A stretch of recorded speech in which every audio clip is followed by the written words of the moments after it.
नमस्कार, news point लेकर हाजिर हूं मैं राजीव। दोस्तों, उपराष्ट्रपति यानी vice president of India Jagdeep Dhankhar की कल सुप्रीम कोर्ट पर की गई तल्ख टिप्पणी से देश में एक नया विवाद तो खड़ा हुआ ही है, लेकिन इसमें कुछ ऐसी बातें निकलकर सामने आई हैं जो बीजेपी के लिए आगे मुश्किल खड़ी कर सकती है। जी हां, बिल्कुल आप सही सुन रहे हैं, बीजेपी के लिए आगे मुश्किल खड़ी हो सकती है। जगदीप धनखड़ साहब लगातार जो बयानबाजी कर रहे हैं, आप जानते हैं कि कल जगदीप धनखड़ ने राज्यसभा इंटर्नशिप कार्यक्रम के समापन समारोह में कहा था कि सुप्रीम कोर्ट भला कैसे राष्ट्रपति को दिशा निर्देश दे सकता है। वह ऐसा करके सीमा लांघ रहा है। उन्होंने सुप्रीम कोर्ट को सुपर संसद तक कह दिया और साथ ही संविधान के आर्टिकल 142 को लेकर कहा है कि अनुच्छेद 142 लोकतांत्रिक ताकतों के खिलाफ एक परमाणु मिसाइल बन गया है और कोर्ट के लिए 24 घंटे उपलब्ध है। ये बात यहां पर कह रहे थे जगदीप धनखड़। आपको बता दूं कि अनुच्छेद 142 एक अनूठा प्रावधान है, एक अनूठा आर्टिकल है, अपने संविधान का प्रावधान है जो सर्वोच्च न्यायालय को यानी सुप्रीम कोर्ट को पूर्ण न्याय सुनिश्चित करने के लिए आवश्यक कोई भी आदेश पारित करने की शक्ति प्रदान करता है। इसका मसौदा अनुच्छेद 118 संविधान सभा द्वारा बिना किसी बहस के अपनाया गया था, बिना किसी बहस के। इसका मतलब यह था कि इसके दायरे को निर्धारित करने का काम पूरी तरह से न्यायालय के ऊपर छोड़ दिया गया था ताकि कोर्ट जो है वो स्वतंत्र रहे।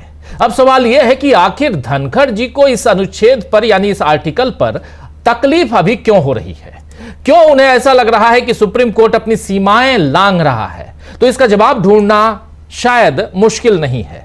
अगर राम मंदिर बनाने या अनुच्छेद 370 हटाने की तरह वक्फ संशोधन अधिनियम पर भी सुप्रीम कोर्ट से वैसे ही आदेश तुरंत आ जाते तो मोदी और बीजेपी के मन भाते, तो फिर ये सारे सवाल नहीं उठते। लेकिन बीजेपी को लगातार 2 दिन सुप्रीम कोर्ट से झटके मिले और अब 5 मई को भी क्या होगा ये नहीं मालूम है। आर्टिकल 142 कॉन्स्टिट्यूशन में क्या है वो आप हमारे स्क्रीन पे अभी देख रहे थे, और लेकिन 5 मई को क्या कुछ होगा ये अभी शायद नहीं पता बीजेपी को, इसीलिए शायद दबाव बनाने की कवायद अभी से शुरू हो गई है। लेकिन इसमें धनखड़ जी ने बीजेपी के लिए मुश्किल खड़ी कर दी है, क्योंकि अब बात निकलकर दूर तक जाती हुई दिख रही है। कपिल सिब्बल जैसे वरिष्ठ वकील समझा रहे हैं कि सुप्रीम कोर्ट के अधिकार क्या हैं और राज्यपाल या राष्ट्रपति की शक्तियां क्या हैं।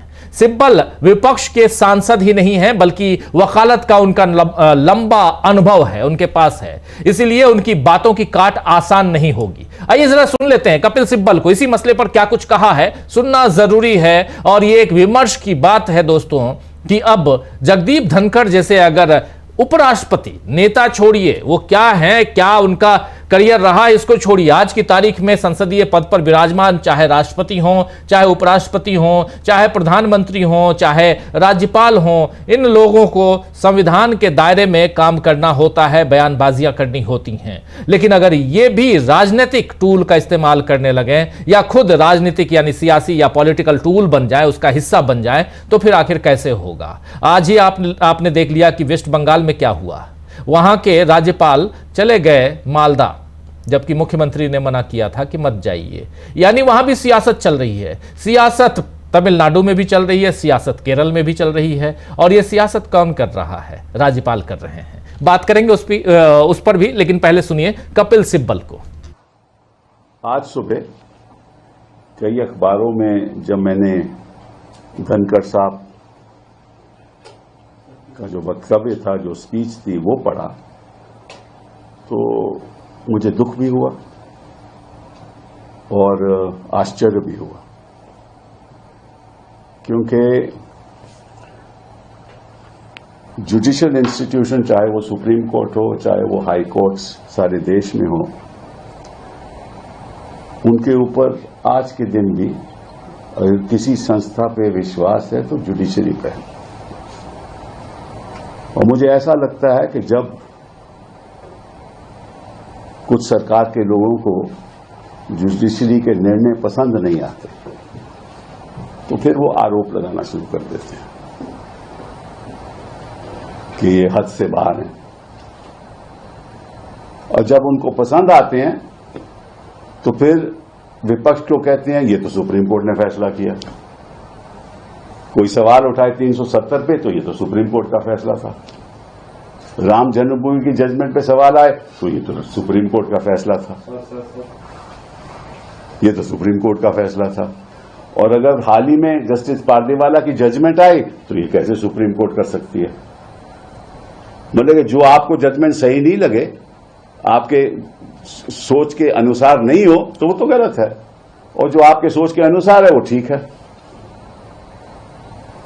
और एक कॉन्स्टिट्यूशनल फंक्शनरी को ऐसी बात कहनी मैं समझता हूं उचित नहीं है। मैं उनका बड़ा आदर करता हूं, लेकिन आपने कह दिया कि article 142 is nuclear fissile material, nuclear missile. ये कैसे कह सकते हैं आप?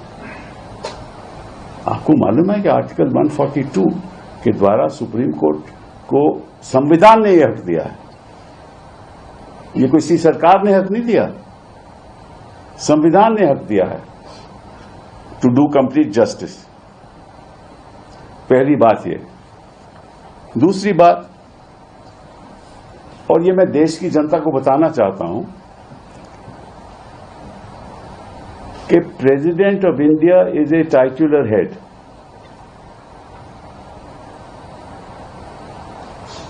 जब प्रेसिडेंट अपनी फंक्शंस करती हैं, वो कैबिनेट की एडवाइस के अनुसार करते हैं।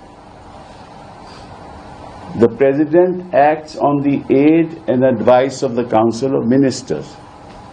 The Governor of a state acts on the aid and advice of the Council of Ministers in the state. कि अगर कोई विधेयक पारित होता है तो गवर्नर के पास जाता है। गवर्नर, संविधान ने हक दिया है, गवर्नर कमेंट्स करके वापस भेज सकता है विधेयक को, और फिर अगर दोबारा पास कर दे लेजिस्लेचर, असेंबली पास कर दे, तो गवर्नर को साइन करना पड़ता है, ये संविधान कहती है। गवर्नर यह भी कर सकता है कि कोई विधेयक हो वो प्रेसिडेंट को भेज दे अपने कमेंट्स के साथ कि मुझे ये सही नहीं लगता, और प्रेसिडेंट अपने व्यक्तिगत अनुसार कुछ नहीं करती। President acts on the aid and advice of the council of ministers. वो बात सरकार, केंद्र सरकार पे जाती है, केंद्र सरकार के काउंसिल ऑफ मिनिस्टर्स पे जाती है। वो एडवाइस करते हैं प्रेसिडेंट को कि क्या करना है। ये प्रेसिडेंट का व्यक्तिगत हक नहीं है, ये धनखड़ जी को मालूम होना चाहिए। तो सुन रहे थे आप यहां पर कपिल सिब्बल न सिर्फ सांसद हैं, राजनेता हैं, बल्कि देश के वरिष्ठतम वकीलों में से एक हैं और सुप्रीम कोर्ट बार एसोसिएशन के चेयरमैन भी हैं, अध्यक्ष भी हैं।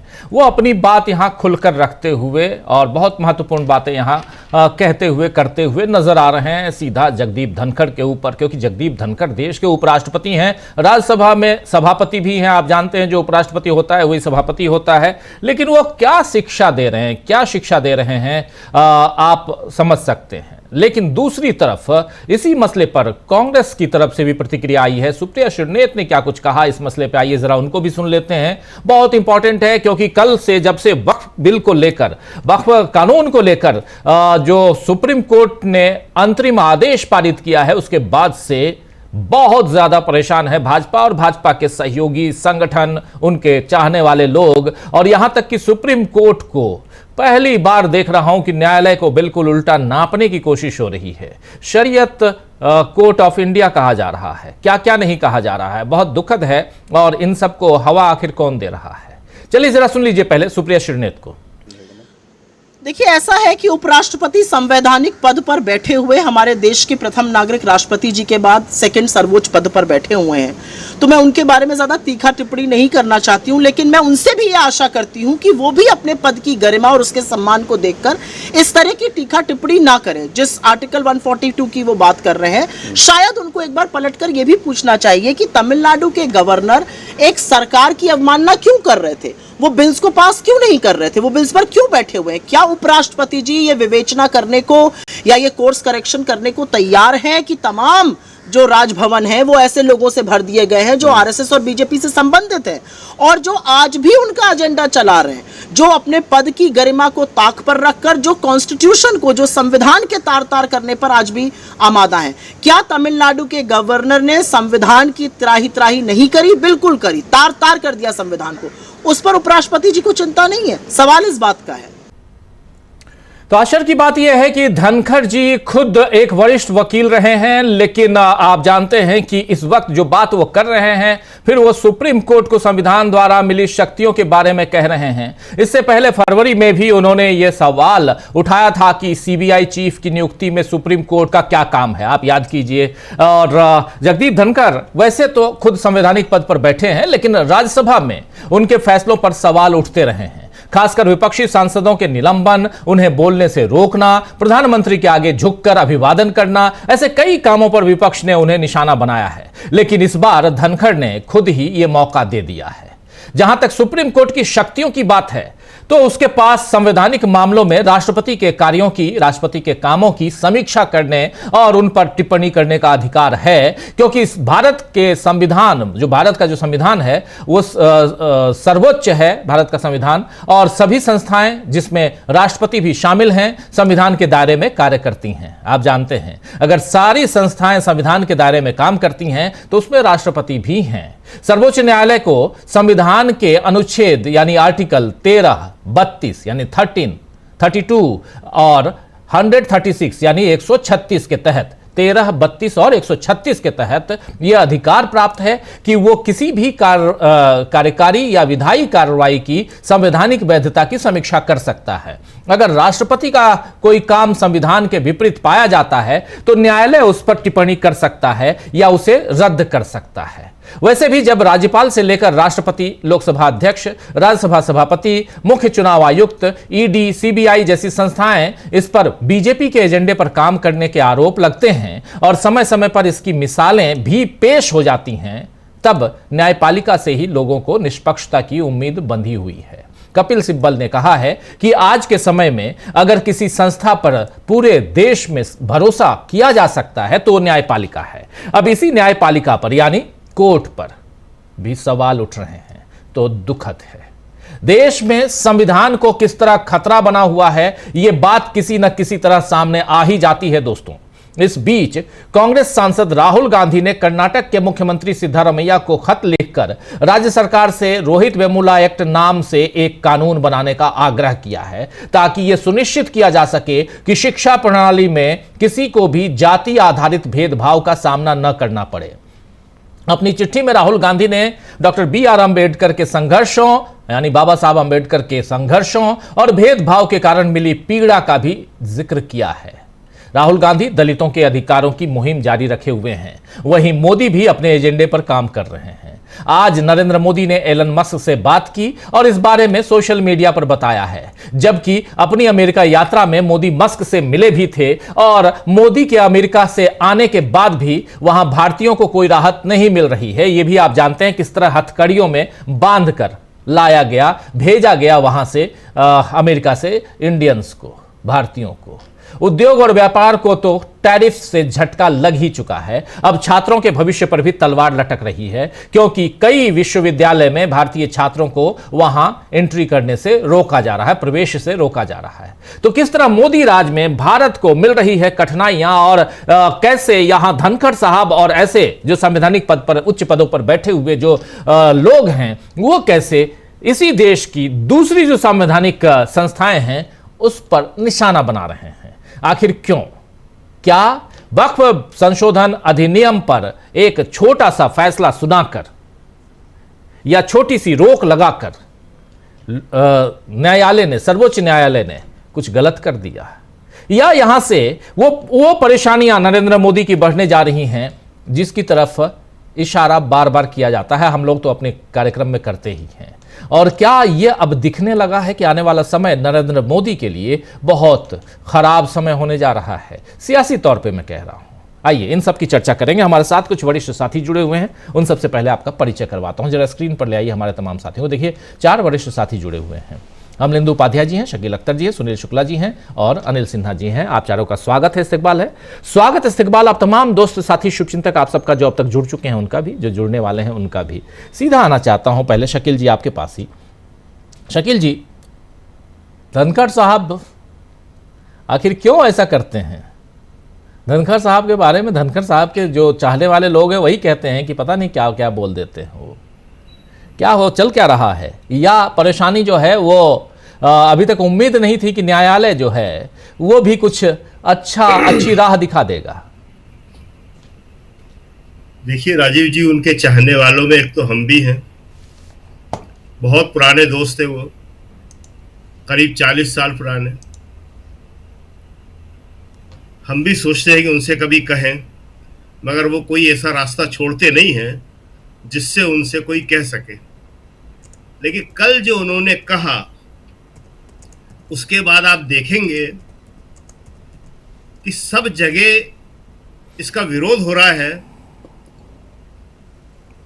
और टाइम्स ऑफ इंडिया ने एक बड़ी तीखी टिप्पणी लिखी है। आमतौर पे आजकल मीडिया जो है, अखबार जो है, सरकार पर और सरकार से संबंधित चीज़ों पर टिप्पणियां करने से बचते हैं। लेकिन आज का एडिटोरियल आपने देखा होगा जी। सीमा लांघी, अगर आप चाहें तो हम दिखा सकते हैं उसको, अगर दर्शक देखना चाहें, क्योंकि आज सारी की सारी चर्चा जो है हर जगह है। क्योंकि आप तो बोल रहे हैं, बाकी लोग भी कुछ बोल रहे हैं, लेकिन अगर देश के जो मेन स्ट्रीम के अखबार जिन्हें कहा जाता है वो भी चौंक जाते हैं, जैसा कपिल सिब्बल ने कहा कि मैं चौंक गया, मुझे दुख हुआ, मुझे आश्चर्य हुआ, तो ये सब जगह हुआ। अखबार लिखता है कि ये जो मर्यादा है, संवैधानिक जो निष्पक्षता है, इसको जिस तरह से वो लांघ रहे हैं, ये राज्यपाल होते हुए भी करते रहे हैं। रास्ता अपना कठिन करता जा रहे हैं धनखड़ जी। जो उनका रास्ता है, जो उनका लक्ष्य है राष्ट्रपति बनने का, मोदी जी को जो तकलीफ पहुंचाएगा उसको वो राष्ट्रपति नहीं बनाएंगे। More loyal than the king, राजा से ज्यादा राजा का वफादार होना बहुत नुकसान पहुंचाता है। जो कर रहे हैं ये बहुत छोटे किस्म के ट्रोल करते हैं। बड़े दुख के साथ हमें इन शब्दों का प्रयोग करना पड़ रहा है। धनखड़ जी कहते हैं कि मुझसे देवीलाल जी ने कहा था, देवीलाल जी का नाम लेते हैं, वही इनको बनाने वाले थे। वो सारा दौर हमें याद है। झुंझुनू से चुनाव लड़वाया था 1989 का, 1989 का। जनता दल से खुद लड़े थे, सीकर से देवीलाल जी राजस्थान में। कि अपने जो आपका प्रोफेशन है उसमें आपने जो पी लगा रखा है उसको हटा दो, प्लीडर से लीडर बन जाओ। तो वो ना प्लीडर रहे ना लीडर रहे। वकील अच्छे थे, निश्चित तौर से अच्छे वकील थे, हम जानते हैं उन्हें, व्यक्तिगत रूप से जानते हैं उन्हें। बहुत दो शब्द बोला हमने उनके लिए, मित्र थे हमारे, आज भी हैं मित्र, तो हमेशा ही रहते हैं। लेकिन उन्होंने एक वकील रहते हुए, संविधान के जानकार रहते हुए, जिस तरह कहा है 142 के ऊपर संविधान की धारा, आर्टिकल 142 पर, वो एक सामान्य वकील भी जानता है कि संविधान की 142 की जो है वो संविधान ने दी है। वो सुप्रीम कोर्ट ने मिस्टर खन्ना ने, जो चीफ जस्टिस ऑफ इंडिया, उन्होंने अपने आप नहीं बना ली है। इस टिप्पणी का कोई औचित्य नहीं है। देखिए, ये जो है एक बड़ा पुराना तरीका है, और ये तरीका जो है छोटे कार्यकर्ताओं का है, ट्रोलों का है, दक्षिणपंथी सोच का है। इसमें अगर देश का उपराष्ट्रपति फंस रहा है, आप कह रहे हो कि सुप्रीम कोर्ट को ये नहीं करना चाहिए और ये नहीं करना चाहिए, और तमिलनाडु के राज्यपाल को ये आदेश नहीं देना चाहिए और निर्देश नहीं देना चाहिए।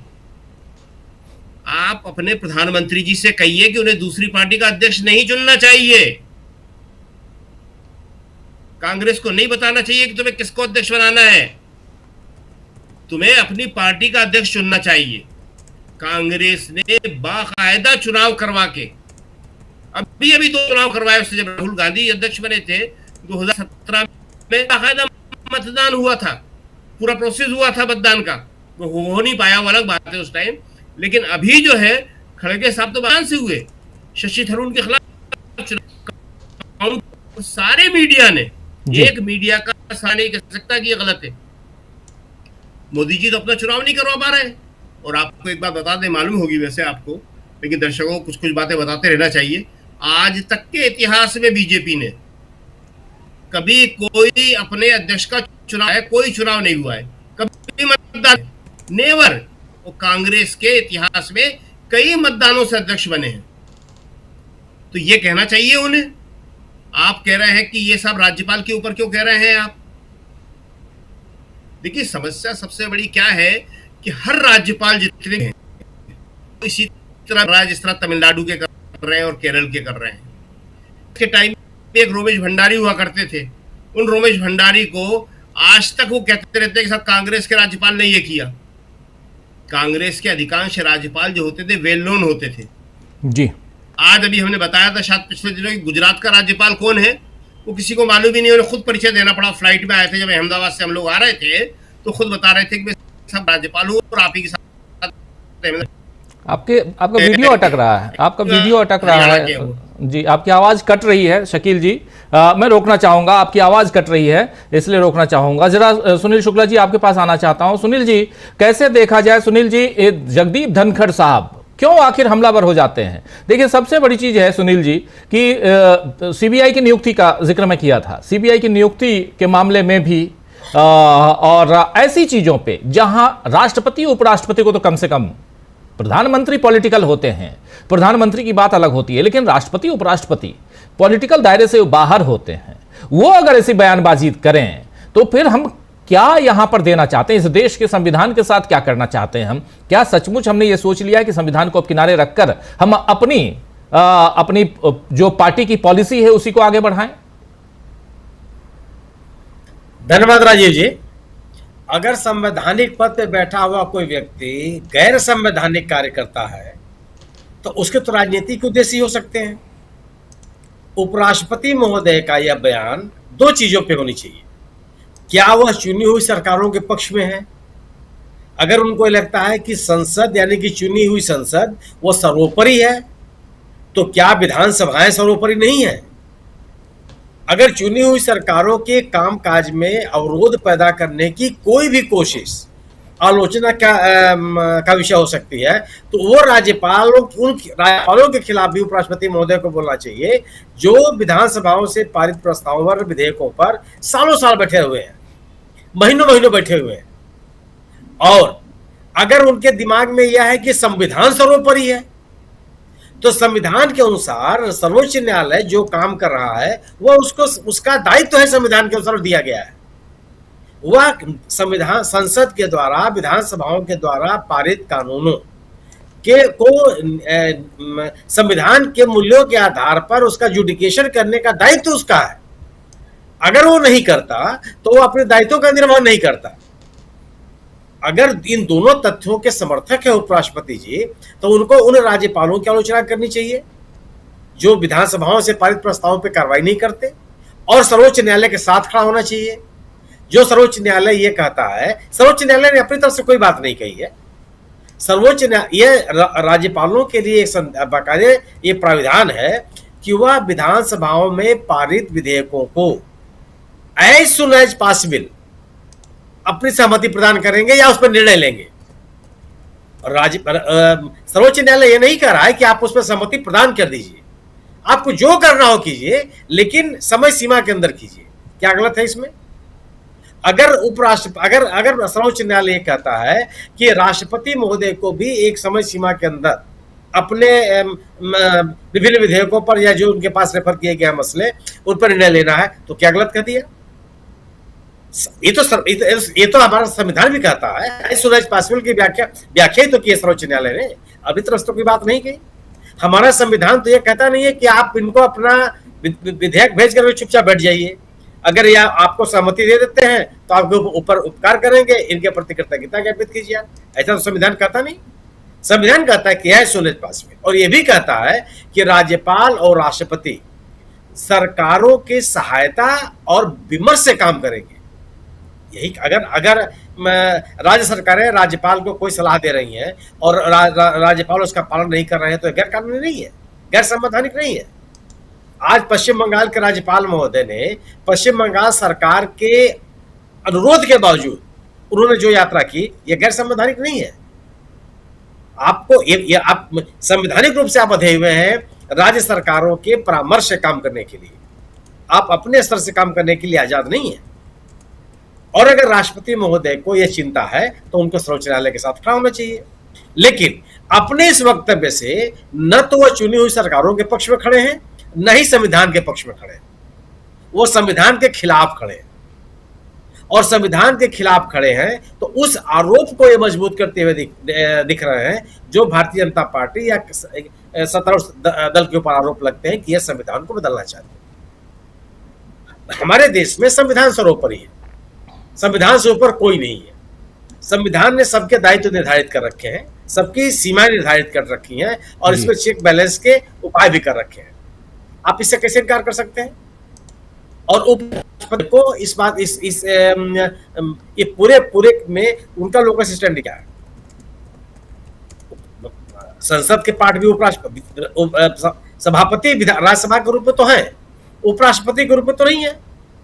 संसद में कई जो परिभाषा एक विद्यार्थी के रूप में, राजनीति शास्त्र के विद्यार्थी के रूप में हमने पढ़ी है, उसमें है कि लोकसभा, राष्ट्रपति, राज्यसभा और लोकसभा, ये तीन मिलकर के संसद की बात आती है। उपराष्ट्रपति तो कहीं गिनती नहीं है। कार्यपालिका में अगर आप तो केंद्रीय मंत्रिमंडल, प्रधानमंत्री उसका प्रमुख, उसमें उपराष्ट्रपति की गिनती नहीं आती।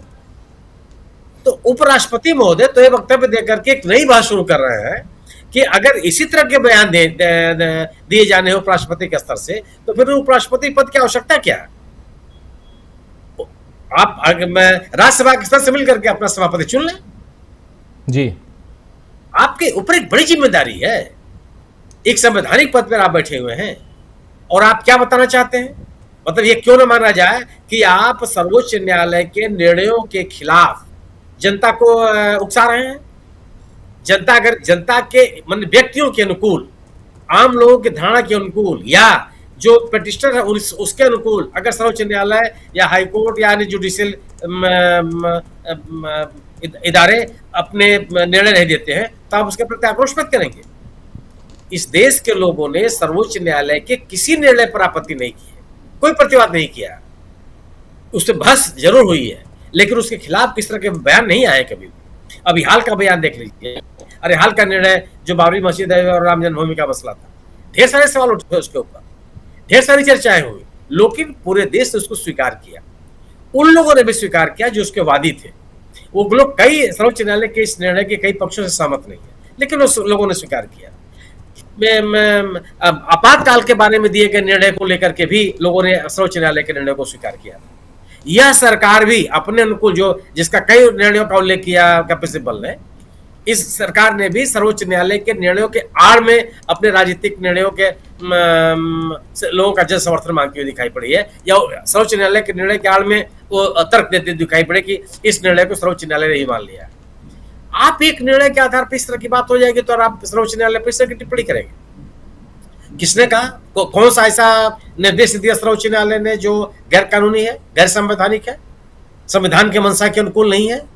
आपका बयान संविधान के मंशा के अनुकूल नहीं है, आपका बयान जो जन भावनाएं हैं उसके अनुकूल नहीं है। संविधान, इस देश में अगर संविधान को आपको मानना है, संविधान के प्रति अगर आपको आस्था है तो फिर आपको ये बात माननी पड़ेगी कि सर्वोच्च न्यायालय ने जो दिया। अब आप उस निर्णय की टिप्पणी कर सकते हैं कि ये उसके कानूनी पक्ष है जिसका ध्यान नहीं रखा गया। सर्वोच्च न्यायालय का भी निर्णय भी आलोचना से परे नहीं है। इस देश में कोई भी आलोचना से परे नहीं है। हमको सर्वोच्च न्यायालय, हमारा संविधान इस बात का हमको अधिकार देता है। कोई भी व्यक्ति नहीं है, चाहे किसी पद पर बैठा हुआ हो और चाहे कोई कार्यकर्ता हो, सबकी आलोचना की जा सकती, लेकिन उसके पैरामीटर्स और अगर आप विधान के अनुकूल बात नहीं कर रहे हैं, संवैधानिक पद पर बैठे हुए व्यक्ति के दायित्व है उसके अनुकूल आप नहीं बात कर रहे हैं, तो निश्चित रूप से कोई ना कोई आपका राजनीतिक मंशा है। बिल्कुल, राजनीतिक मंशा के अनुकूल तो कुछ नहीं हो सकता। और अपनी राजनीतिक अभिलाषाओं को पूर्ति करने के लिए आप उस पद का दुरुपयोग कर रहे हैं, ये तो घोर आपत्तिजनक है। अब किसी को भी अपनी राजनीतिक अभिलाषा अपेक्षा हो सकती है, आप उनको प्रयास, आप उसको पाने का प्रयास करते रहिए, लेकिन कम से कम उस पद की मर्यादा तो रखिए जिस पद पे आप बैठे हुए हैं।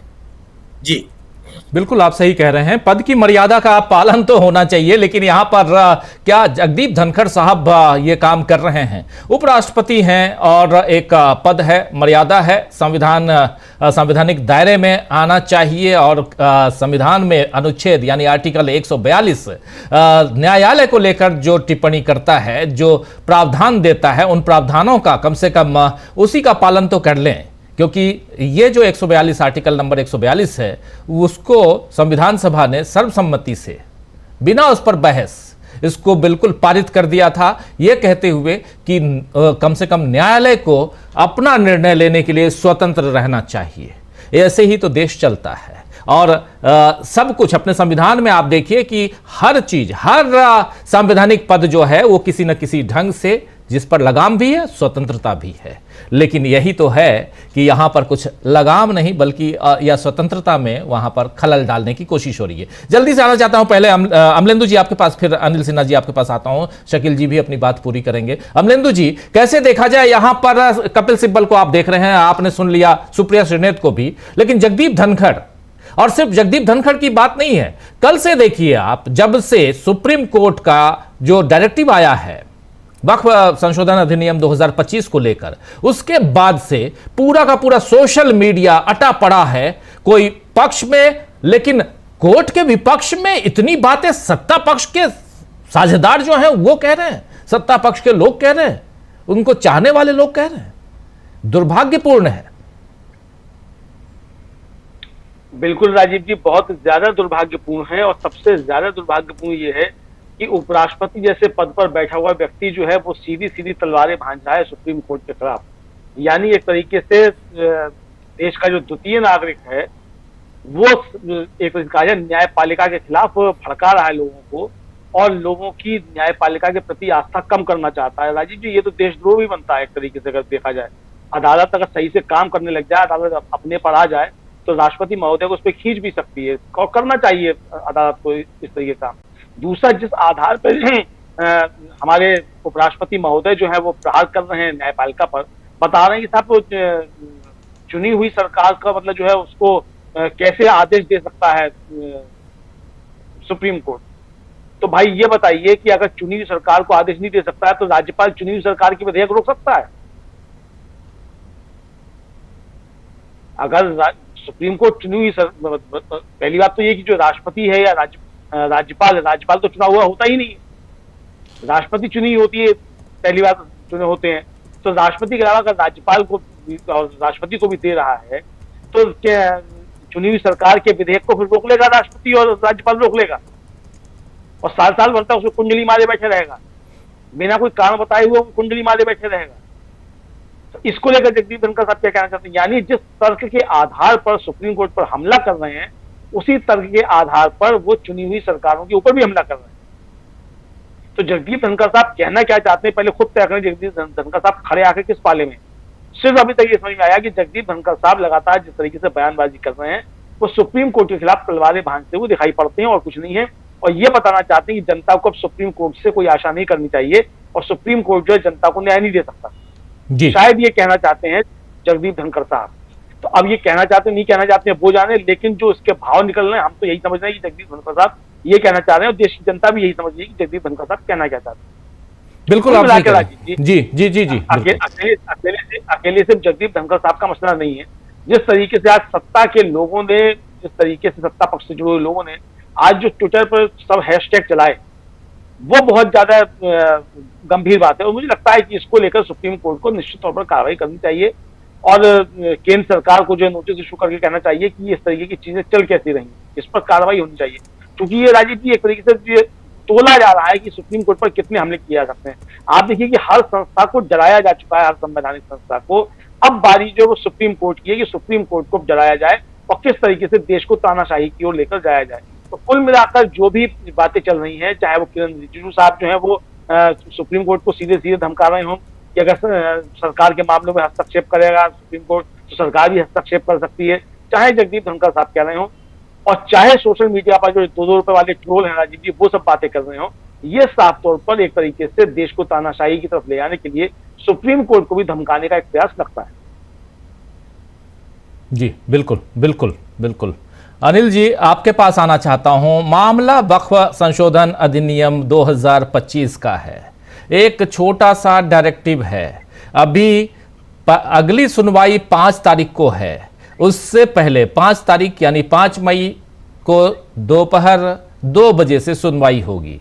लेकिन उससे पहले जो डायरेक्टिव है उसमें साफ साफ 3 पॉइंट कहा गया है, और उसको देखा जाए तो पूर्ण रूप से यही है कि अभी ये कानून आप लागू मत कीजिए। सीधे शब्दों में कहा जाए तो अभी ये कानून आप लागू मत कीजिए, सुनवाई करेंगे, उसके बाद इस पे चर्चा करेंगे। रोक नहीं है, लेकिन इतना जरूर है कि अभी लागू करने से, और इस छोटे से डायरेक्टिव से इतनी परेशानी आखिर क्यों है? क्या ये डर है कि अभी ये शुरुआत है, आने वाले समय में ऐसे और भी आने लगे तो दिक्कत हो जाएगी सरकार के लिए? हुआ है, जगदीप धनखड़ साहब ने कहना शुरू किया है, ऐसा नहीं है। ये इन्होंने 1 महीना पहले कहा था, जब वो यशवंत वर्मा, जस्टिस यशवंत वर्मा के घर में कैश मिला था, वो जला हुआ, तो उस समय उन्होंने कहा था कि ये जो नेशनल जुडिशियल कमीशन जो के तहत नियुक्ति NJAC के तहत जो हमने बिल पारित किया था, उसके तहत होनी चाहिए। और उन्होंने एक और काम किया था, उन्होंने सांसदों को बुलाया था और उनके साथ एक मीटिंग की थी, जिसका ऑफिशियली ये नहीं दिया गया, ब्यौरा दिया गया, लेकिन सूत्रों के हवाले से खबर लीक की गई थी और वो अखबारों में आया कि उनका मानना ये है कि जुडिशियरी अब संदेह के घेरे में है, और ये अपॉइंटमेंट की वजह से है। ये 1 महीना पहले है, ये उस फैसले के भी पहले है जब मद्रास ये क्या कहते हैं गवर्नर्स के मामले को लेकर के सुप्रीम कोर्ट का फैसला आया। तो इसके पहले भी कई बार वो जुडिशियरी पे अटैक कर चुके हैं। वो जो है जुडिशियरी के पर दबाव बनाने का जो सरकारी मतलब मोदी गवर्नमेंट का तरीका है, वही अपना रहे हैं। और उसमें अभी ये ट्रिगर जो है, एक इमीडिएट ट्रिगर जिसको आप कहेंगे, वो ये है वक्फ बोर्ड वाला मामला में ऐसा है कि सुप्रीम कोर्ट ने इतने कायदे से इनकी मरम्मत की है, जिसको कहते हैं मरम्मत करना हमारे यहाँ बिहार में, वो मरम्मत की है सरकार की, उसके लिए उसको देना चाहिए उसका मतलब साधुवाद। लेकिन इसमें मरम्मत में एक प्रॉब्लम क्या है कि सुप्रीम कोर्ट में जो परंपरा चल गई है बैलेंस करने की, जिसकी वजह से इसके हमारे यहाँ कहते हैं मन बढ़ गया है, तो वो मन बढ़ा हुआ है। और इसीलिए ये बोल रहे हैं बार बार। ये देखिए, इनका प्रॉब्लम ये है कि उस समय जब इनको ये जगदीप धनखड़ की तरह बोलते हैं, बीजेपी के वर्कर्स की तरह, और जब होता है अटैक तो छुप जाते हैं कुर्सी के पीछे। ये प्रॉब्लम है। जब आप उस पद की मर्यादा नहीं है, गरिमा का पालन कर सकते, तो फिर उसके पीछे नहीं छुपना चाहिए, उनको खुलकर आना चाहिए। ये मेरे विचार हैं, जगदीप धनखड़ के विचार हैं, और ये एक बीजेपी के कार्यकर्ता के सिपाही के तौर पर, मोदी के तौर पर ऐसा बोलना, ये नहीं कहते। प्रॉब्लम ये है, ऐसा ही प्रधानमंत्री वगैरह करते हैं, मोदी है वो, और छिप जाते हैं प्रधानमंत्री की या जो भी संसदीय पद है, जो संवैधानिक पद, उसके लिए बाकायदा क्राइटेरिया बना हुआ, उसके प्रोटोकॉल बने हुए हैं, उसका तरीका बना हुआ। एक तो है क्या कि जिस तरह से जगह जगह भाषण करते हैं, वो नहीं है। जो राष्ट्रपति और उपराष्ट्रपति को कैबिनेट से जो तय किया हुआ ये है, क्या कहते हैं, जो भी ऑफिशियल मतलब स्टैंड है गवर्नमेंट का, उससे बाहर उनको नहीं बोलना है। वो अपना भाषण कर सकते हैं, खाना कैसे है, पीना कैसे है, बच्चों को पढ़ना चाहिए, क्या कहते हैं, आपको ठीक समय पर नहाना चाहिए, ये सब कर सकते हैं। लेकिन जब ऑफिशियल स्टैंड का मामला आएगा तो कैबिनेट की सलाह के बगैर नहीं कुछ कर सकते। बल्कि राष्ट्रपति का तो यहाँ तक है कि उनका जो कहीं किसी जगह जाने का फैसला है, उस पर भी उनको अगर ऐसा कुछ जिसमें इन्वॉल्व है कोई नीतिगत चीज़ें, उनको उसकी सहमति लेनी पड़ती है, लेना चाहिए। तरीका ये है, क्योंकि आपको मालूम होगा नेहरू और राजेंद्र प्रसाद का विवाद, जिसमें कि उन्होंने ऑब्जेक्ट किया था जब वो गए थे सोमनाथ मंदिर के पूजा, ये उन्हें इनॉग्रेट जो उसको कहिए, जो प्राण प्रतिष्ठा आप कहते हैं, उसके लिए जब वो गए थे तो नेहरू जी ने इस पर आपत्ति व्यक्त की थी, और उन्होंने कहा था कि हम ये पर्सनल कैपेसिटी में जा रहे हैं और इसमें कोई बाधा नहीं है वगैरह वगैरह। वो बहुत फेमस है। तो ये जो है संविधान की जो संविधान को खत्म करना, इंस्टीट्यूशंस को डिग्रेड करना, इसी का हिस्सा है। दूसरा है क्या कि अब बताइए, एक उपराष्ट्रपति कितने गंदे तरीके से वो कैश का मामला उठा रहा है और उसको जोड़ रहा है जुडिशियरी के इंटेग्रिटी से। जी मतलब आप सोच लीजिए कि ये इसको किस तरह से लेना चाहिए। निश्चित तौर पर अगर सुप्रीम कोर्ट कानूनी तौर पर रहेगा तो उनसे सवाल कर सकता है कि ये जो आपने ये किया है, वक्तव्य दिया है, उसका क्या, उसके बारे में आप सफाई दीजिए। क्योंकि उन्होंने सीधे अटैक किया है। वो जो यशवंत वर्मा के घर से हुआ कि उसमें FIR नहीं हुआ, और ये भी वो कह रहे हैं कि देखिए अगर ये कॉमन आदमी होता तो उसकी क्या हालत होती। अगर ये वो मतलब अब देखिए कैसी बातें कर रहे हैं। इसका मतलब वो जो सुप्रीम कोर्ट का फैसला है उसकी जांच कराने के बारे में लेकर के उसका विरोध कर रहे हैं। एक जो कॉन्स्टिट्यूशनल अथॉरिटी है वो दूसरे कॉन्स्टिट्यूशनल इंस्टीट्यूशन के बारे में इस तरह कर रहा है। ये एक अराजकता है देश के सामने, ये संवैधानिक अराजकता है जिस पर कि संज्ञान लेना चाहिए। हमको लगता है निश्चित तौर पर सुप्रीम कोर्ट में कोई नहीं कोई जाएगा या कुछ चर्चा जरूर इस पर होगी। बिल्कुल बिल्कुल, आप सही कर रहे हैं। शकील जी, आपके पास आना चाहता हूं। शकील जी, आवाज हमारी आ रही होगी आप तक। उस समय थोड़ा आपका वीडियो डाउन हो रहा था इसलिए रोका था, लेकिन अपनी बात पूरी कीजिए। और साथ साथ जरा, चूंकि आप राज्यसभा को कवर करते हैं, जगदीप धनखड़ के साथ आपके अच्छे संबंध रहे हैं, पहले ही आप बता रहे हैं, और यहां सवाल यही है कि धनखड़ साहब हो या कोई और साहब हो, जुडिशरी की बात आती है और जब फैसला इनके पक्ष में नहीं जाता है तो इतने अटैकिंग मोड में क्यों आ जाते हैं ये लोग? क्या कारण है? देखिए, राज्यसभा की आपने बात की। राज्यसभा में जगदीप धनखड़ के खिलाफ पहले भी अविश्वास प्रस्ताव आ चुका है, आपको मालूम है। बिल्कुल। जो उन्होंने अपने उपसभापति हरिवंश के द्वारा उसको खारिज करवा दिया था कि ये विचार करने योग्य नहीं है। अभी इससे पहले वाले सेशन में, बजट सेशन से पहले वाले सेशन में उसको खारिज करवा दिया। ये उपराष्ट्रपति की हैसियत से बोला है, वो सभापति की हैसियत से उनके खिलाफ आया था। राज्यसभा के सभापति 2 पोस्ट रखते हैं वो अपने पास। एक राज्यसभा के सभापति होते हैं, मतलब जो भारत का उपराष्ट्रपति होता है वो राज्यसभा का उपसभापति भी होता है। ये उस चीज को फिर से निमंत्रित कर रहे हैं, एक और पद से हटाने की प्रक्रिया को, और इस बात को बिल्कुल नहीं समझ रहे कि इतने ज्यादा विवाद में घिरने के बाद कोई भी व्यक्ति मोदी जी की पहली पसंद नहीं हो सकती। बहुत सारे लोग खुश हैं, हम शुभचिंतक हैं धनखड़ जी के, इसलिए बता रहे हैं यहाँ पे। बहुत सारे लोग जो देश के राष्ट्रपति बनना चाहते हैं, एक लंबी लिस्ट है, उनके अपने काम हैं सबके, मोदी जी के प्रति उनकी भी अपनी सेवाएं हैं और विवादों से दूर रह के हैं। आज जिस विवाद को, कल का है ये, कल जिस विवाद को उन्होंने आमंत्रित किया है वो मोदी जी के लिए फायदेमंद नहीं है, वो बीजेपी के लिए फायदेमंद नहीं है, वो धनखड़ जी के लिए नहीं है। लेकिन धनखड़ जी ये समझ रहे हैं कि वो सरकार के पक्ष में बोल के न्यायपालिका को भी संदेह के घेरे में ला के न्यायपालिका पर इतना दबाव बना देंगे कि न्यायपालिका फिर जो है सरकार के मनमर्जी के अनुकूल फैसले देने लगेगी। सुप्रीम कोर्ट पे दबाव बनाने का कोई पहला मामला नहीं है। आपको याद होगा कि सुप्रीम कोर्ट के चीफ जस्टिस हम लोगों के पास, मीडिया के पास आए थे, एक प्रेस कॉन्फ्रेंस की थी सारे जजों ने कि हमारे ऊपर इस तरह का दबाव डाला जा रहा है सरकार बनते ही मोदी के। सबसे ज्यादा दबाव अगर आज किसी पर है तो सुप्रीम कोर्ट के ऊपर है, न्यायपालिका के ऊपर है। मीडिया दब गई, मीडिया मान गई, बाकी सारे इंस्टीट्यूशन दब गए। राहुल गांधी कहते हैं कोई इंस्टीट्यूशन आज स्वतंत्र नहीं है, सबके ऊपर नियंत्रण कर लिया है। हालत इतनी गंभीर हो गई है कि ये लोग ये सोचते हैं कि जिस किसी को भी टारगेट करना है उसके खिलाफ अपने मन से आरोप लगाने लगो कि तुम ऐसा कर रहे हो, तुम ऐसा कर रहे हो, वो डर जाएगा, चाहे वो कर रहा हो या नहीं कर रहा हो। राहुल गांधी के खिलाफ भी धनखड़ जी ने बोला था, आपको याद हो, नेता प्रतिपक्ष के खिलाफ। नेता प्रतिपक्ष के खिलाफ बोलने का उन्हें कोई अधिकार नहीं है।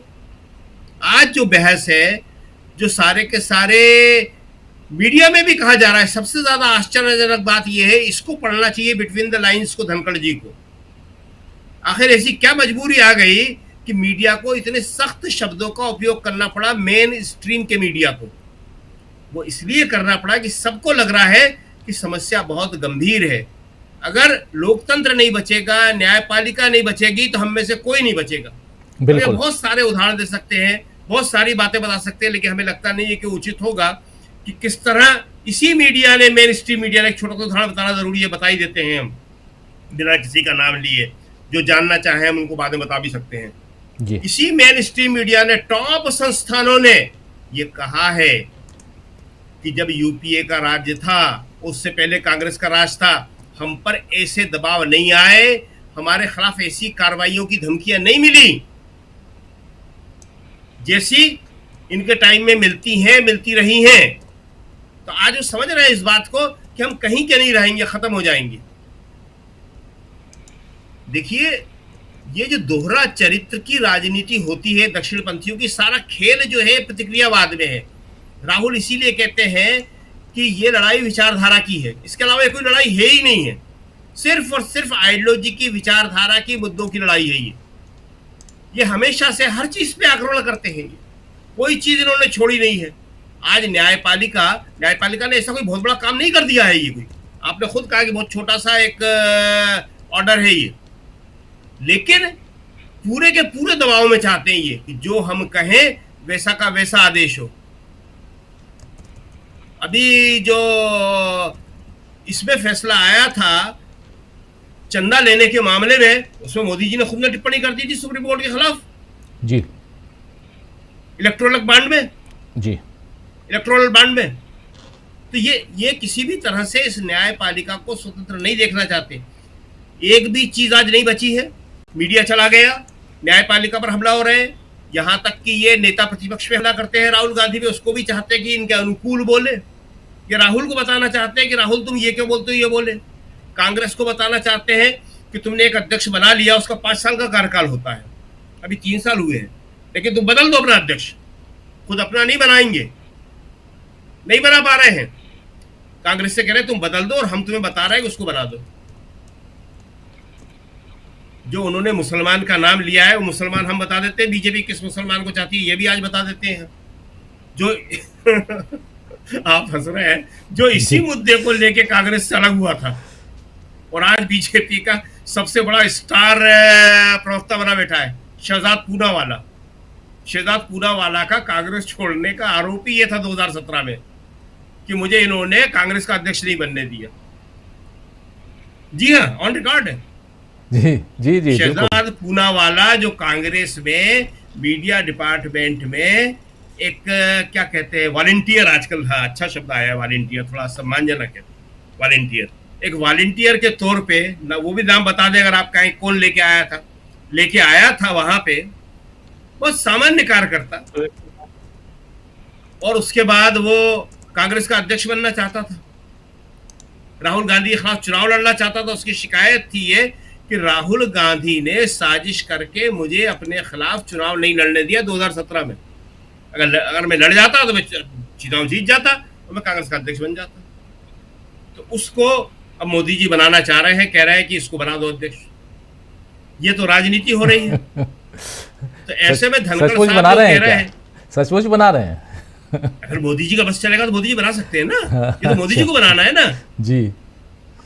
ये तो कांग्रेस का मैटर नहीं है ना। ये तो कांग्रेस का तो मैटर है नहीं है। जी, कांग्रेस ने तो अपना अध्यक्ष बाकायदा चुन लिया, और हम कहते हैं कि वीडियोग्राफी हुई उसकी, वो अपने आप में कोई गोदी मीडिया नहीं बताएगा, कोई मेन स्ट्रीम मीडिया नहीं बताएगा। 2017 का चुनाव और उसके बाद ये खड़गे जी का चुनाव सबने देखा अपनी आंखों से, कहीं कोई गड़बड़ नहीं, मतदाताओं की लिस्ट बनी, सब कुछ हुआ। तो ये जो है धनखड़ साहब जो कह रहे हैं, ये उनको उल्टा पड़ेगा। उन्हें कोई अधिकार नहीं है। देखिए, ये आज कहा गया ना, आज तक उपराष्ट्रपति के क्या अधिकार होते हैं इसमें कोई सवाल नहीं उठा, जिन्होंने कहलवा दिया ना, ये आज सवाल आया ना, ऑन रिकॉर्ड लिख के आया ना कि उपराष्ट्रपति जी को पॉलिसी मैटर में बोलने का, पॉलिसी मैटर तय करने का कोई अधिकार नहीं होता, कोई कार्यक्रम वो नहीं बना सकते, वो एक प्रतीकात्मक पोस्ट है। अब बहुत सारी बातें हम ज़्यादा बताना उचित नहीं समझते, लेकिन वो हमें लग रहा है कि वो इस बात को इनवाइट करेंगे और ज़्यादा बोलेंगे तो और ज़्यादा बोलना पड़ेगा। ये किसी को भी अच्छा नहीं लग रहा। भारत के उपराष्ट्रपति हैं और हम फिर एक बार दोहरा रहे हैं, इस बात को लेके भी हमारी एक बहुत बड़ी हार हुई है धनखड़ जी की वजह से। हम हमेशा दोस्तों के बीच कहते थे कि बहुत अच्छे वकील है वो, दोस्त कहते थे नहीं है वो। आज वो हमसे कह रहे थे सारे के सारे लोग, लेओ जी साहब, अगर ये आपके हिसाब से अच्छे वकील थे तो इन्होंने संविधान नहीं पढ़ा है, क्या व्याख्या कर रहे हैं संविधान की 142 की। हमने कहा यार गलती तो हमसे हो गई। तो ये दबाव की राजनीति है न्यायपालिका पर कि न्यायपालिका दबके रहे, डर के रहे। थोड़ा बहुत भी जो कर रही है, आज की तारीख में भी न्यायपालिका के कैसे कैसे फैसले आ रहे हैं कि लड़की ने खुद बलात्कार को इनवाइट किया, ये फैसला आया ना अभी जी। दूसरा फैसला आया कि लड़की ने कि उसका जो कमरबंद खोलना है, उसके जो कपड़े उतारना है, वो बलात्कार की श्रेणी में नहीं आता है। अभी एक और कोई फैसला आया है कि अगर माँ बाप आपके जो हैं वो विरोध कर रहे हैं आपकी शादी का, तो आप पुलिस से सुरक्षा नहीं मांग सकते। क्या संबंध है इन दोनों के बीच? माँ बाप की अपनी सीमाएं हैं, अपने देखने का नजरिया है, वो बिल्कुल अलग किसका मामला है। वो सामाजिक मामला होता है, वो पारिवारिक मामला होता है, ये संवैधानिक मामला होता है। बिल्कुल बिल्कुल। अभी आपको शायद हमने बता दे, एक शादी हुई है कल ग्वालियर में, एक बड़ी चर्चा है उसकी, देखा होगा आपने। 5 महीने तक प्रशासन ने वो शादी नहीं होने दी। इंटरकास्ट मैरिज थी। एक दलित लेखक हैं, एक्टिविस्ट हैं, जितेंद्र विसारिया, साधना पवार एक्टिविस्ट है वो भी। 5 महीने तक प्रशासन को कोई अधिकार नहीं होता किसी शादी को रोक दे। दोनों बालिग, दोनों पढ़े लिखे, दोनों डॉक्टर, लेकिन उन्हें भगाते रहे। उन लोगों ने भी कहा कि नहीं, घर वाले राजी, उनके घर वालों ने कहा कि पारंपरिक विवाह कर लो। उन्होंने कहा नहीं, उस संविधान को अगर हो सके तो फोटो आप दिखा दें कि हम संविधान को हाथ में लेके दोनों ने शादी की जी। ये संविधान की जीत है, ये संविधान की ताकत है। उस संविधान को ये खत्म करना चाहते हैं खुद उपराष्ट्रपति महोदय जो संविधान से बने हैं। बहुत बुरा ये समय है। ये अभी आप कपिल सिब्बल को लगातार दिखा रहे हैं। ये कपिल सिब्बल ने अभी कहा था, वो मीडिया से कहा था कि आप लोग नहीं समझ रहे। बहुत दुख से कहा था, जिस तरह ये तो अभी तो थोड़ा बहुत दुख से कहा था, इससे ज्यादा आप नहीं समझ रहे समय कितना बुरा आ रहा है। मैं देख रहा हूँ रोज, मुझे मालूम है। और कपिल सिब्बल ने जब कहा था कि ये 2G में 0 लॉस है, इसी मीडिया ने सबने मजाक उड़ाया था, बीजेपी ने। आज जो है वही कहानी नेशनल हेराल्ड के साथ है, उसमें भी 1 पैसा इधर सुधर नहीं गया है, लेकिन उसका मुकदमा चल रहा है। बहुत सारी बातें हैं ये, और सबकी बातों का इशारा एक ही तरफ है कि हर तरह से दबाव बनाना। कुछ भी कह दो, बातें ही बातें, दबाव बनाओ, और दबाव में आके लोग डर जाएं और उनके हिसाब से फैसला करने लगे। मगर यहाँ पे एक विपक्ष नहीं डर रहा है, दूसरा न्यायपालिका नहीं डर रही है। ये दो नहीं डर रहे हैं, और ये दोनों ही आशा की किरण है, एक विपक्ष और एक न्यायपालिका। जी राजीव जी, बिल्कुल बिल्कुल। सुनील जी, आपसे भी छोटा सा एक कमेंट इस पे चाहूंगा कि क्या आपको लगता है कि अब एक दबाव बनाने की राजनीति चल रही है, वो भी न्यायालय के ऊपर? वो तो है ही है, लेकिन दबाव बनाने से ज्यादा धनखड़ साहब को अपने भविष्य की चिंता है। आप इन बयानों से, इस तरह के बयान देकर के सर्वोच्च न्यायालय पर दबाव बना लेंगे, सर्वोच्च न्यायालय मान जाएगा। सवाल ये मैंने अगर आप इस तरह के बयानों से आप उम्मीद करते हैं कि सर्वोच्च न्यायालय आपके सामने समर्पण कर देगा, तो कितने मासूम लोग हैं आप। मैंने संजीव खन्ना साहब को अपनी प्रतिष्ठा की और अपने सर्वोच्च न्यायालय की प्रतिष्ठा की चिंता नहीं है। ये सही है कि सरकार बिना सरकार की सहमति की इस तरह के बयान है, तो क्यों सरकार को भी इस पर आपत्ति करनी चाहिए। सरकार की तरफ से कोई आपत्ति नहीं है। और अगर सवाल ये भी है कि न तो आप सार्वजनिक जीवन की शुचिता के भी आप पोषक नहीं है, उसके भी सतर्क नहीं है। अगर आप ये सवाल पैदा करते हैं, सवाल जेन्युइन है कि सर्वोच्च न्यायालय के दिल्ली उच्च न्यायालय के एक न्यायाधीश के घर के पास, घर पे अगर जले हुए नोट मिले तो उसके खिलाफ कौन सी कार्रवाई? यह भी तो पूछा जाना चाहिए कि इस केंद्र सरकार के पूर्ववर्ती जो पहले की सरकार थी, उसके मंत्री के ऊपर एक आरोप लगा था, उनके लड़के के ऊपर भी आरोप लगा था कि उन्होंने जीप चला करके किसानों की हत्या कर दी थी, मार डाला था। कौन सी कार्रवाई हुई? सार्वजनिक जीवन में रहने वाले लोगों को यह कि वो सबके लिए कानून बराबर है, इसके पक्ष में आप खड़े हुए, इससे बड़ी बात क्या हो सकती है? लेकिन वो आप सब वो नहीं हो सकते ना, सब्जेक्टिव नहीं हो सकते कि जहां आपको अच्छा लगेगा, जहां आलोचना करनी पड़ेगी वो आप कर देंगे, बाकी जगह आप चुप्पी साध लेंगे। ये बिल्कुल सही ये है, चिंता है सरकार की कि केंद्र सरकार के तमाम मंसूबों पर सर्वोच्च न्यायालय पानी फेर देता है, वो उनको उस रूप में लागू नहीं होने देता। वह इनको लगता है कि उसी अनुसार कार्रवाई होती रहेगी जो जिस वजह से सरकार चलती है। लेकिन जब उस पर सर्वोच्च न्यायालय की तरफ से बाधा उत्पन्न होती है, इनको लगता है कि जब सर्वोच्च न्यायालय कानून उसकी व्याख्या करता है तो इस तरह की टिप्पणियां करने लगते हैं। लेकिन सर्वोच्च न्यायालय से दबाव में आ जाएगा, मैं नहीं मानता। या इस तरह के बयान देने वाले लोग अपने राजनीतिक हितों के कारण, अपने राजनीतिक हितों की पूर्ति, अभिलाषाओं की पूर्ति के लिए इस तरह के बयान देते हैं। न तो संविधान के पक्षधर हैं, न संसद के पक्षधर हैं, न ये विधानसभाओं के पक्षधर हैं, न संवैधानिक संस्थाओं के पक्षधर हैं, क्योंकि इनका पक्ष लेने वाला व्यक्ति इस तरह का तर्कहीन बयान दे ही नहीं सकता, बात ही नहीं कर सकता। वह इन चीजों के पक्ष में खड़ा होगा। वह जो कोई व्यक्ति संविधान, संसद, विधानसभा, जनप्रतिनिधि, चुनी हुई सरकारें, संवैधानिक संस्थाओं, इनका जो समर्थक होगा वह इनको मजबूत करता हुआ दिखाई देगा। इस तरह के बयान इन परंपराओं को, इन व्यवस्थाओं को मजबूत नहीं करते हैं। धनखड़ साहब से उम्मीदें बिल्कुल नहीं की जाती कि आप इस तरह का बयान दे देंगे, क्यों दे देंगे आप? और अगर आप और तो इसलिए, और आपके इस बयान से सर्वोच्च न्यायालय कमजोर हो जाएगा, ये भी नहीं है। निश्चित रूप से आप ये बयान आप दे कहां रहे हैं, ये भी देखिए ना कि ये बयान आप कहां दे रहे हैं। मैंने जो सर्वोच्च न्यायालय, मैंने राज्यसभा में सबसे कनिष्ठतम लोग हैं, वह इंटर्न्स हैं वहां राज्यसभा के, वह स्थायी कर्मचारी नहीं है, राज्यसभा के सदस्य नहीं है, कहीं से बाहर से आया हुआ प्रतिनिधिमंडल नहीं है, मैंने कोई ऐसा विशिष्ट स्थान नहीं है। वह जो राज्यसभा के नवनियुक्त जो कर्मचारी हैं उनके बीच में आप भाषण दे रहे हैं।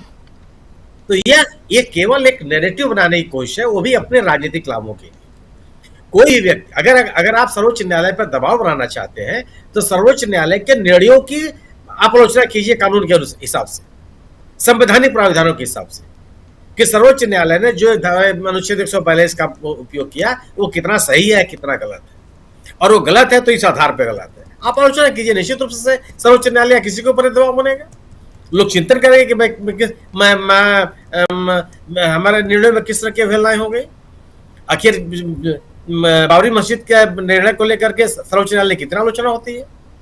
अभी हाल के कितने निर्णयों को लेकर के पूर्व के मुख्य न्यायाधीश चंद्रचूड़ साहब की कितनी आलोचनाएं होती हैं, ये सारी आलोचनाएं हो रही हैं उनकी।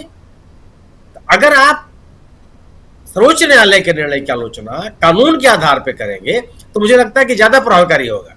और अगर आप ऐसा नहीं कर रहे हैं तो वह केवल और केवल अपने राजनीतिक मंतव्यों को पूरा करने के लिए आप कर रहे हैं। कुछ न कुछ आप राजनीतिक लाभ चाहते हैं, अपना पुनर्वास चाहते हैं। पता नहीं कितना उनका कार्यकाल कब खत्म हो रहा है, क्या हो रहा है, शकील साहब को याद होगा। आप ये चाहते हैं कि जब बस अगली बार मतलब कोई ना कोई नई जगह मिल जाए, उनको रोजगार न रहना पड़े।